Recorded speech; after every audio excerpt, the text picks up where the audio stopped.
Gaborone had grown, changing out of all recognition. When she first went there as a little girl, there had been little more than several rings of houses about the mall and the few government offices, much bigger than Machudi, of course, and so much more impressive, with the government buildings and Seretse Khama's house. But it was still quite small, really, if you'd seen photographs of Johannesburg or even Bulawayo, and no factories, none at all. Botswana is an African success story. In just 40 years it has risen from poverty to be classed as a middle-income country. With its long history of democracy and sound economic management, it is free from the political conflict and racism that afflicts so much of the continent. It has, of all the sub-Saharan African states, the most peaceful post-independence record. That really is remarkable. Now, obviously, it's been fortunate in some respects in that the discovery of diamonds greatly helped the national coffers. And I think that maybe the story would have been different had there been economic problems. It has an area equal to that of France, with a population of only 1.8 million. It is almost entirely covered by the Kalahari Desert. Botswana has never been a colony. It was a British protectorate called Bechuanaland until the British granted it independence on the 30th of December 1966. Mara Matswe had been an 8-year-old girl then, a pupil at the government school at Machudi, and only vaguely aware that anything special was happening and that something which people called freedom had arrived. But she'd not felt any difference the next day, and she wondered what this freedom meant. Now she knew, of course, and her heart filled with pride when she thought of all they had achieved in 30 short years. The great swathe of territory, which the British really had not known what to do with, had prospered to become the best-run state in Africa by far. Well could people shout, "Pula, Pula, Pula," reign with pride.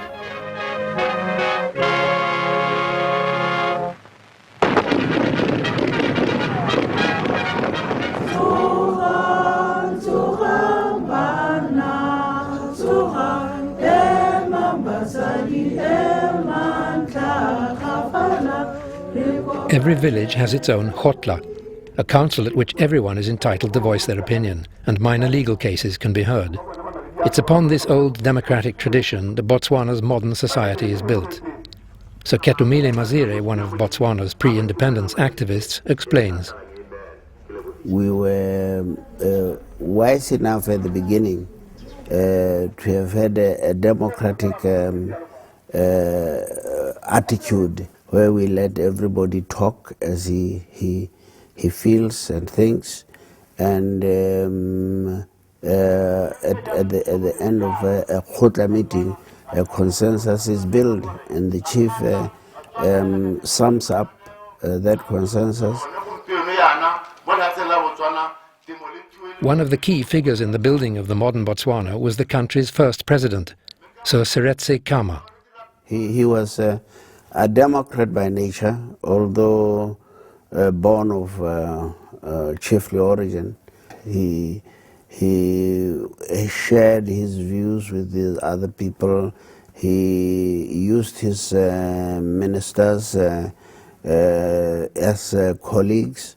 I remember one of his expressions was a good general is one who has good lieutenants. Sir Seretse Khama had to go into exile as he'd married a British wife, Ruth, a white woman. But with time, the once controversial marriage came to be seen in a different light. Well, I think the marriage between the Khamas was one which demonstrated the possibilities of peaceful coexistence and demonstrated the possibilities of rising above the limitations of race and group.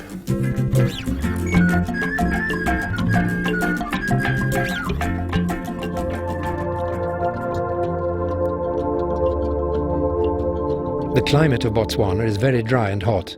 It's not suited to arable farming, but it's very good for cattle farming. The country's most important source of income is diamonds, which were only discovered 2 years after independence. The mining is carried out jointly by De Beers, a private company, and the state. It's what finances so much of Botswana's welfare development.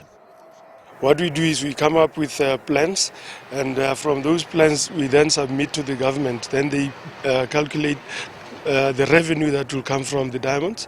Then the budget of the country is based on that. For the developments like the roads, the hospitals, all the requirements of the country come from this mine. I think De Beers' greatest achievement is the discovery of the diamonds themselves. Let me give you an example.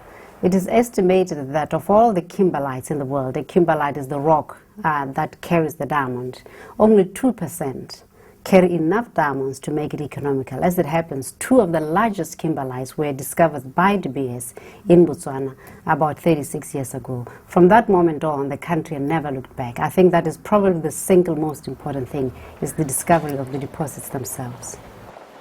Today, Botswana is the world's largest diamond producer.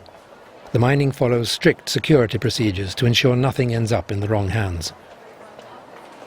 There are no blood diamonds in Botswana. Botswana diamonds are produced under strict conditions, and they're clean and open. Everybody knows where they come from, and everybody knows where the revenues go.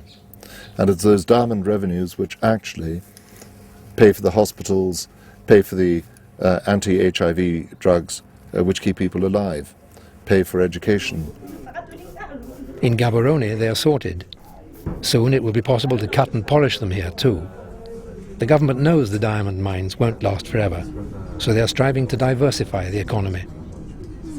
We say we are open for business. Yeah. We may be a small economy, but we run an open society and an open economy. We believe in international trade. We believe in international free competition. We believe in foreign investment. New office blocks and financial institutions are going up all over Gaborone, the capital. A growing middle class is creating a customer basis for the new shopping centres around the country. No wonder the country is sometimes called the Switzerland of Africa. Botswana, in a sense of development, is still a developing nation. Donor nations like to call us a middle-income country, but in terms of entrepreneurial skills and things like that, we're still very much in our infancy. And so there's great potential for people with good ideas to come and share them with local aspirant entrepreneurs and enjoy fairly high rates of economic growth, typical of a well-managed emerging market. Parallel to this urban society, the traditional way of life is the norm outside the towns. In Botswana, many people still don't have access to electricity. One of them is mother of 3, Francina Sinos. Since I'm living in a house where there's no electricity, life is so difficult because we are living in a developed world whereby we are using most of things are electrified, like gas, like stove, cell phones, radios, television, whereby it can keep even children at home. But if you don't have electricity, they will just go, children they will go to other places where they have electricity so that they can entertain themselves to watch television. A major power project was recently started. 100 villages all over the country are to get electricity, a permanent change in the lives of the villagers. The people of Botswana are blessed with the fact that they have a very much enlightened government that appreciate the fact that access to electricity is a prerequisite for development. And the government of Botswana have also realized that all of the country must be part of the development.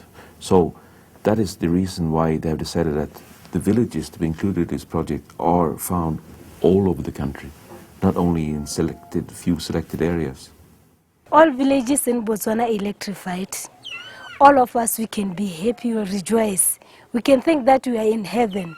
The fear of darkness will be gone and we'll be free. We'll have that freedom to walk, to visit one another. Even when we are sick, you can go to the hospital.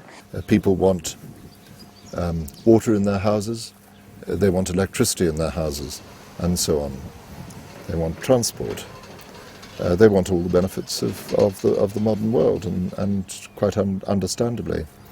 I suppose where one might find something which one wouldn't be so enthusiastic about was when you see some of the shallowness of the modern world being imported, lock, stock and barrel. You realize that the values or lack of values which are involved with that importation are not necessarily very nice.